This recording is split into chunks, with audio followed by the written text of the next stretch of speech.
Abra sua Bíblia. Livro do profeta Isaías, capítulo 9, versos de 1 a 7. No livro do profeta Isaías, capítulo 9, versículos de 1 até o verso de número 7. Contudo, não haverá mais escuridão para os que estavam aflitos. No passado ele humilhou a terra de Zebulon e de Naftali, mas no futuro honrará a Galileia dos gentios, o caminho do mar, junto ao Jordão. O povo que caminhava em trevas viu grande luz. Sobre os que viviam na terra da sombra da morte, raiou uma luz. 3. Fizeste crescer a nação e aumentaste a sua alegria. Eles se alegram diante de ti, como os que se regozijam na colheita, como os que exultam quando dividem os bens tomados na batalha.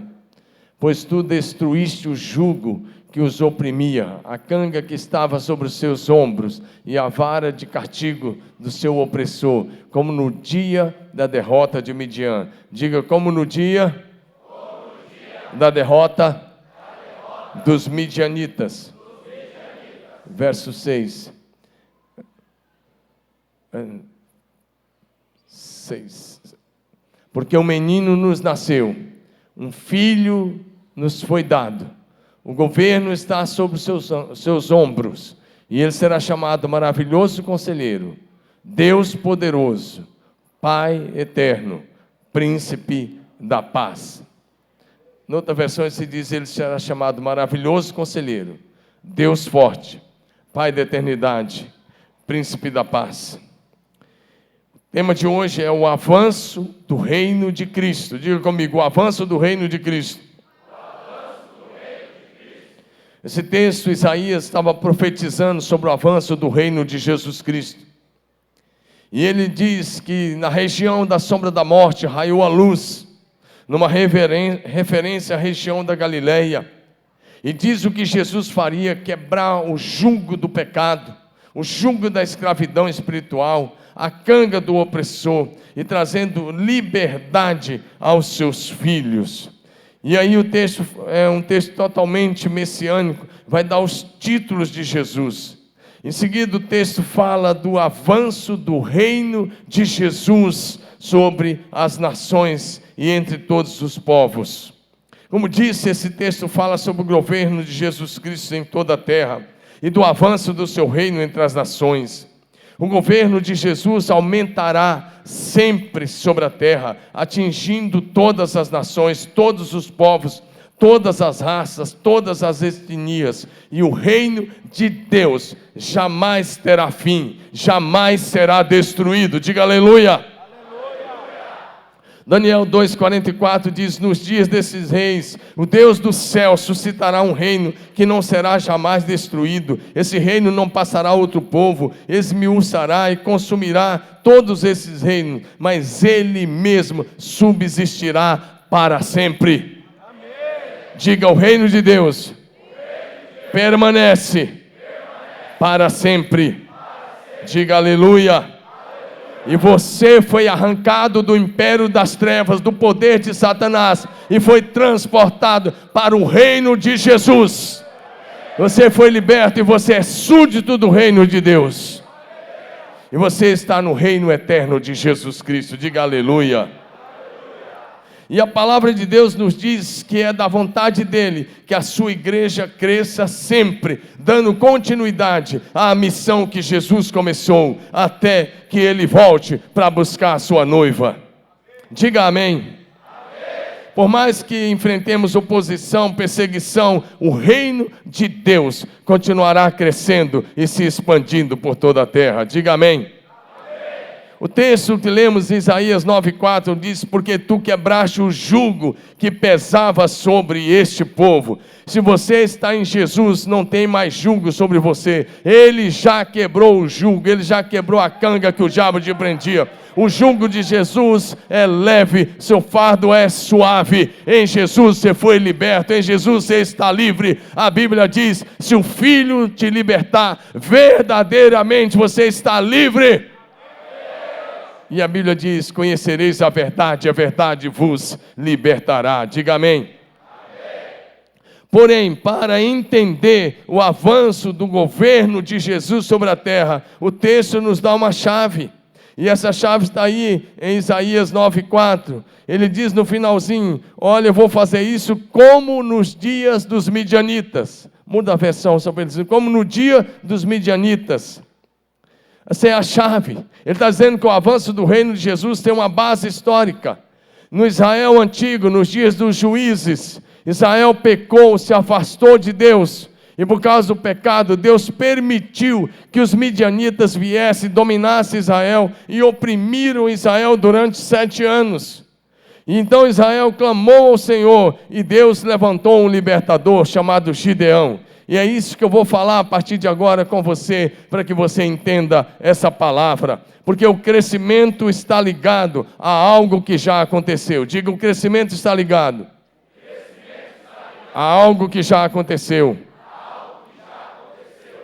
Querido, Deus usa um fato histórico para dizer como é que vai fazer. Deus busca um tipo de pessoa e um tipo de igreja que está comprometido com o governo de Jesus na terra. Gente que não está comprometido com outras coisas, mas apenas com o reino de Deus e o governo de Jesus sobre a terra. Diga amém. Juízes capítulo 6, de 1 em diante, nos mostra que o povo de Israel estava vivendo um declínio espiritual, estava enfraquecido, empobrecido, por causa da opressão dos midianitas. Essa era a realidade da nação. E essa também pode ser a sua realidade. Talvez você está em declínio espiritual, talvez você está fraco, está empobrecido espiritualmente, mas eu quero dizer que Deus está mudando essa realidade hoje na sua vida. Porque de cara nós queremos liberar sobre a tua vida uma palavra profética, uma palavra de bênção, uma palavra de vitória na sua vida. Diga amém. Deus quer que a igreja cresça, porque é isso que está no coração de Deus. Em Juízes capítulo 6, verso 2, o texto vai nos dizer que por causa dos midianitas, os israelitas cavaram covas, cavernas nas montanhas, nos montes. Eles fizeram fortalezas escondidos. Eles estavam enclausurados, escondidos nas cavernas. E sabe, muitas vezes você está assim, você vem aqui na igreja, participa de um culto, mas de segunda a sábado você está enclausurado na sua casa, você não sai para evangelizar, não sai para ir numa célula, não sai para ir num grupo de família, não sai para fazer uma casa de paz, você não testemunha. Se você está assim, você está enclausurado dentro da sua casa, dentro do seu estabelecimento, mas Deus te chama para fora, para viver uma nova realidade, para andar no poder do Espírito Santo, para ser um avivalista, para ser um ganhador de almas, para ser alguém que cuida de vidas. Amém, amados? Deus quer mudar essa realidade. E por isso ele relembra ao povo, em Juízes 6, de 8 a 10, ele diz: eu tirei vocês do Egito. E Deus disse: isso está acontecendo com vocês, porque vocês não me deram ouvidos, vocês não me obedeceram. É o que está em Juízes 6, de 8 a 10. Sempre que deixarmos de ouvir Deus, algo errado, algo ruim vai acontecer conosco. Esse texto então nos mostra a triste realidade de Israel, o que muitas vezes é parecido com algumas igrejas evangélicas brasileiras, mas a boa notícia, mais uma vez, é Deus está mudando essa realidade. Diga amém. Deus usou Gideão com 300 homens para vencer um exército poderosíssimo, um exército dos midianitas e de outros povos, um exército com muito mais de 100 mil homens, no mínimo com 135 mil homens. O princípio para a igreja é o mesmo. Deus quer usar homens e mulheres que se colocam nas suas mãos em dependência total do Espírito Santo. Está me ouvindo? Diga amém. Levante sua mão bem alta. Seja corajoso, faça uma oração. De olho aberto mesmo. Olha para o céu agora. E diga: Senhor Jesus, o que o Senhor vai fazer aqui em Marília, no estado de São Paulo, no Brasil, ou entre as nações, inclui o meu nome. Diga: inclui o meu nome. Inclui o meu nome. Conta comigo. Eis-me aqui. Usa-me. Agora dá um glória a Deus e uma linda salva de palmas a Jesus. Porque se você disse isso de todo o coração, Deus vai incluir o teu nome. Isso é sério.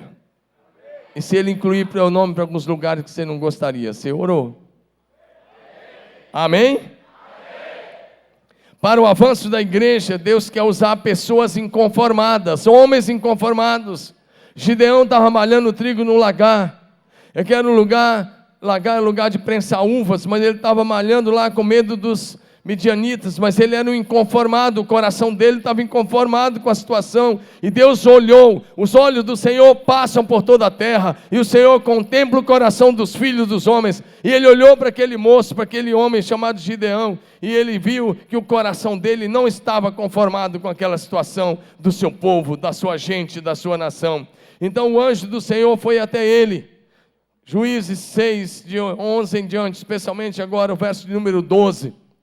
Então o anjo do Senhor apareceu a Gideão e lhe disse: o Senhor está com você, poderoso guerreiro. Eu quero te convidar hoje a tirar as suas lentes naturais, a parar de olhar para você com os seus olhos naturais, a colocar as lentes de Jesus Cristo e começar a se enxergar como Jesus te enxerga e a se valorizar como Jesus te valoriza. Você é um homem de Deus, uma mulher de Deus, você tem valor. Jesus derramou seu sangue na cruz por tua vida.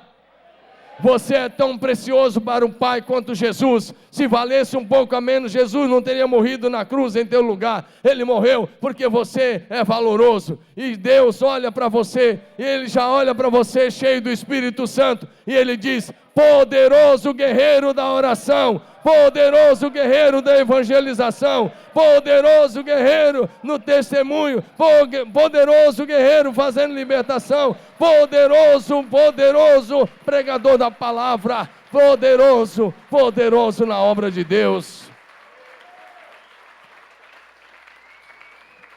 O diabo quer, sabe o quê? Que você continue fazendo as declarações dele. Não posso, não tenho, não consigo. Isso é do diabo. Você está no reino de Deus e aqui você não vai falar a linguagem do diabo. Diga amém. Então olha para o seu vizinho de cadeira. Se for homem, você vai falar poderoso guerreiro. Se for mulher, poderosa guerreira. Vira, fala.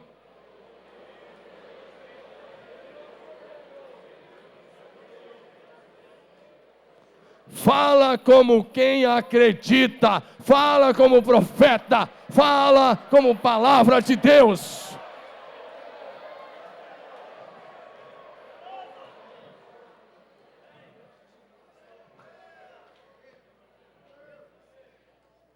Agora veja a situação de Gideão. O Senhor olhou para ele e disse: poderoso guerreiro. Mas sabe, ele não aceitou de cara não. Olha para mim, não aceitou não. Sabe o que ele respondeu para Deus? Primeiro ele questionou o verso 13. O resumo do verso 13 é assim: onde estão os milagres? Se o Senhor é conosco, onde estão os milagres? Onde estão os milagres que nossos pais contaram? Ele questionou. Ele estava inquieto com isso. Ele estava dizendo: como é que pode? A nação está vivendo isso. Ele questiona. A Bíblia diz para a gente não se conformar com este mundo. Eu vejo toda hora cristãos que estão tomando a forma do mundo, copiando a forma do mundo. Deixa eu dizer uma coisa, a Bíblia diz em Romanos 12, 1 e 2: rogo-vos, pois, irmãos, pelas misericórdias de Deus, que apresenteis o vosso corpo como sacrifício vivo, santo e agradável a Deus, que é o nosso culto racional. E diz: não vos conformeis com este mundo, mas transformai-vos pela renovação da vossa mente, para que experimenteis qual seja a boa, agradável e perfeita vontade de Deus. Conformar é tomar a forma, é falar a mesma coisa, é negociar do mesmo jeito, é fazer as mesmas coisas. Não se conformar é ir na contramão de muitas coisas que estão acontecendo aí fora. Diga amém. Deus quer usar gente que não se conforma com a violência aí fora. gente que não se deixa corromper, gente que não concorda com a corrupção, que não é corrompido e não se corrompe, gente que não se conforma com o tráfico, gente que não se conforma com os vícios, gente que não se conforma com a prostituição, com a pedofilia, com a mentira, com o engano, com a falsidade, gente que diz: vou viver os valores do reino de Deus no meio das trevas. Diga amém.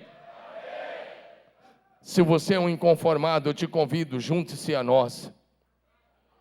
Você não entendeu, eu estou falando contigo. Se você é um inconformado, junte-se a nós. Porque nós vamos realizar algo ainda maior para o Senhor nessa cidade. Nós estamos levantando esses homens para andarmos ajoelhados. Porque a obra de Deus primeiro é feita de joelho e depois ela acontece no mundo natural. Diga amém. Diga, vamos dizer, Gideões, junte-se a nós. Gideões, vocês estão aí? Então vamos lá, Gideões. Por Jesus Cristo. Todos juntos, por Jesus Cristo e pela PIB de Marília. De novo. Agora diga: espada do Senhor Jesus. E da PIB de Marília. Contra o império das trevas. Contra o avanço do mal. Diga: espada de Jesus Cristo. E da PIB de Marília. Diga aleluia!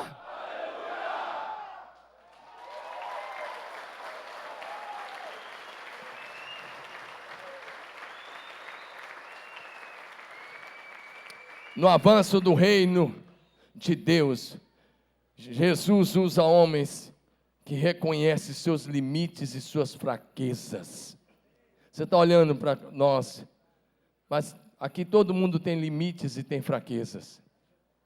Mas Deus usa gente assim, diga amém. Gente como eu e você, diga amém. Você é o alvo de Deus, o Senhor quer te usar. Ele usa o fraco, o inconformado com a situação, alguém que luta por mudança, por transformação. Juízes 6, verso 15. Gideão reconhecia os seus limites, Gideão reconhecia as suas fraquezas. Quando o anjo do Senhor chama, sabe o que ele diz? Respondeu Gideão: como posso libertar Israel? Ele disse: você vai libertar? Ele disse: como? Meu clã é o menos importante de Manassés. Ele era da tribo de Manassés. E eu sou o menor da minha família. Ele está dizendo assim: não dá. Escolha errada. Olha para mim, querido. Deus faz escolha errada? Deus faz escolha errada? Então como é que você está caindo na mentira do diabo, achando que você não pode fazer a obra de Deus? Como é que você está caindo na mentira do diabo, achando que você não pode liderar uma célula, que você não pode liderar um grupo de família, que você não pode pregar a palavra, que você não pode testemunhar? Mentira do diabo. Você pode. Você pode, porque aquele que está em você é maior do que todo o mal que está lá no mundo. Você pode, porque o Espírito Santo te capacita. Você pode, porque o poder de Deus se aperfeiçoa na fraqueza. Você pode, porque a unção que quebra o jugo está sobre a tua vida. Você pode liderar uma célula, uma casa de paz, um grupo de família. Você pode pregar a palavra. Você pode, sabe por quê? O Espírito Santo coloca a palavra na tua boca. O que você vai precisar, Ele vai colocar. Sabe o que a Bíblia diz? Abre bem a tua boca que eu vou encher. Abre bem a tua boca, Ele diz: eu a encherei. Começa a abrir a boca, começa a testemunhar, começa a falar, e Deus vai encher a sua boca de palavras que você jamais imaginou. Vai dar conhecimento, sabedoria, discernimento, autoridade espiritual. Diga amém. Glorifique a Jesus. Deus está procurando gente assim, que reconhece seus limites e as suas fraquezas e que se coloca nas mãos dEle. Quando você reconhece que não é nada sem Jesus, é aí que Ele começa a te usar. Quanto menor você for aos seus próprios olhos, mas Deus te usará poderosamente. Em João 15:5, Jesus disse: eu sou a videira, vocês são os ramos. E ele diz: quem permanece em mim, eu nele, esse dá muito fruto. E ele diz: porque sem mim nada podeis fazer. Diga: sem Jesus nada. Diga: com Jesus tudo. Diga amém. Jesus quer usar homens humildes. João Batista era um homem tão humilde que ele disse sobre Jesus, ele disse: eu não sou digno de levar a sandália dele. E Jesus, e Deus disse: é esse o homem que vai batizar meu filho. É esse. João Batista declarava: convém que ele cresça e eu diminua. E por causa disso, Jesus falou: dentre os nascidos de mulher, ninguém foi maior que João. Isso porque Deus resiste aos orgulhosos, aos soberbos, mas dá graça aos humildes. Diga aleluia. Deus disse assim para Gideão: eu vou estar com você. Gideão disse: não dá. E Deus disse: eu vou estar com você, isso é suficiente. É fácil assim. Diga amém. Amém. Fala para o teu vizinho assim: se Deus estiver com você, basta. É o suficiente. Amém, amados? Talvez você está olhando assim: Deus faz isso, Deus manda aquele recurso, Deus faz aquilo outro, Deus me dá aquele dom, Deus. E Deus só está dizendo assim: a minha presença te basta. Eu estou com você, é suficiente. Sabe por quê? Você sozinho e Deus são maioria. Você sozinho e Deus são mais que vencedores. A Bíblia diz em Romanos 8:31, se Deus é por nós, quem será contra nós? Vamos dizer, Gideões: se Deus é por nós, quem será contra nós? Diga aleluia.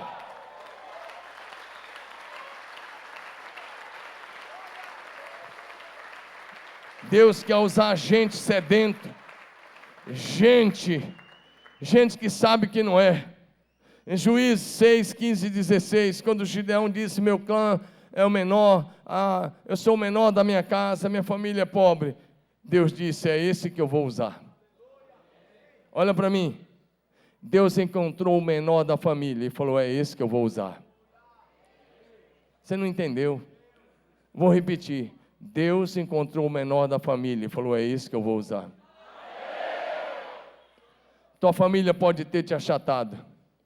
Tua família pode ter colocado até apelidos que te denigriu. Tua professora, teu professor, pode ter que ser que gente até te chamou de burro. Não importa, Deus não te chama assim. Deus olha para você, Ele só quer ver teu coração e diz: é você. É esse, diga amém. Gideão disse: eu não posso, eu sou o menor. E Deus disse: é esse que eu vou usar. Amém? Porque o poder de Deus se aperfeiçoa na nossa fraqueza. Deus está procurando homens que aceitem o seu chamado. Quantos aqui hoje aceitam o chamado de Deus? Gideão relutou, colocou lá aquela pele de ovelha no sereno, fez os testes, Deus provou e ele aceitou o chamado. Diga: ele aceitou o chamado. O que capacita para obedecer o chamado e para cumprir o chamado é o poder do Espírito Santo. Diga: é o Espírito Santo. Diga: é o Espírito Santo. Em Juízes 6:34, a Bíblia diz que Gideão tocou o chofar. E quando ele tocou, o Espírito de Deus se apoderou dele. Levanta sua mão. Deixa esse versículo. O Espírito do Senhor se apoderou de Gideão. Levanta sua mão e diga: faz de novo, Senhor. Faz de novo, Senhor. Faz comigo. Diga: a pessoa mais necessitada do poder do Espírito Santo, que está aqui hoje. Diga: sou eu. Diga: faz de novo, Senhor. Reveste-me. Enche-me o poder do Espírito Santo. Foi o que o Senhor fez com Gideão. E quando ele foi revestido, ele foi capacitado, o medo saiu. Onde o Espírito Santo entra, o medo sai, a dúvida sai, a fé entra, o sobrenatural acontece, a glória do Senhor é manifestada. Diga amém. Deus quer usar a gente assim, que sabe que não é, e por isso depende do Espírito Santo. Gente que anda ajoelhado, gente que está comprometido com a evangelização, com a obra missionária, com o avivamento e com a continuidade da missão que Jesus começou. Diga amém. Mas no capítulo 7, verso 3, Deus disse uma coisa. Capítulo 7, verso 3, Deus diz para Gideão: manda os medrosos embora.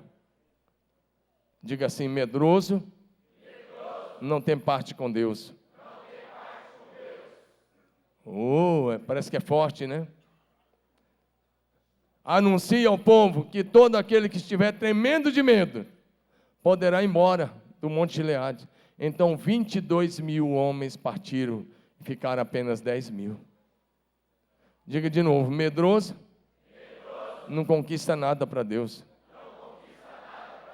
Porque tem medo de tomar uma decisão pública, tem medo de pregar, tem medo de testemunhar, tem medo. E medroso faz o papel do capiroto.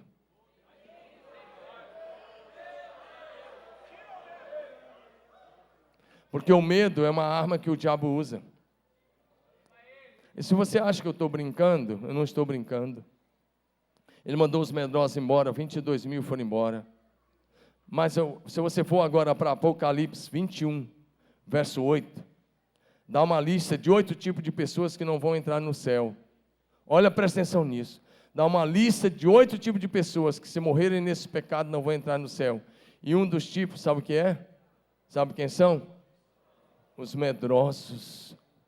Né? Nessa versão aí está covarde, mas é medroso. O primeiro grupo que não vai entrar no céu são os medrosos. Quanto aos medrosos, aos incrédulos, aos abomináveis, aos homicidas, aos adúlteros, aos feiticeiros, aos idólatras e todos os mentirosos, a sua parte será no largo ardente de fogo e enxofre, o que é a segunda morte. Onde vai ser o lugar dos medrosos? Diga: lago de fogo. É o que está aí na sua Bíblia. Tem algum medroso aqui hoje à noite? Cuidado, hein? Porque o lugar dos medrosos que tem medo de fazer a obra de Deus, de se envolver, é lá no lago de fogo. Deus não nos deu espírito de medo, mas de poder, amor e equilíbrio. Gideões, vamos dizer: Deus não nos deu espírito de medo, mas de poder, amor e equilíbrio.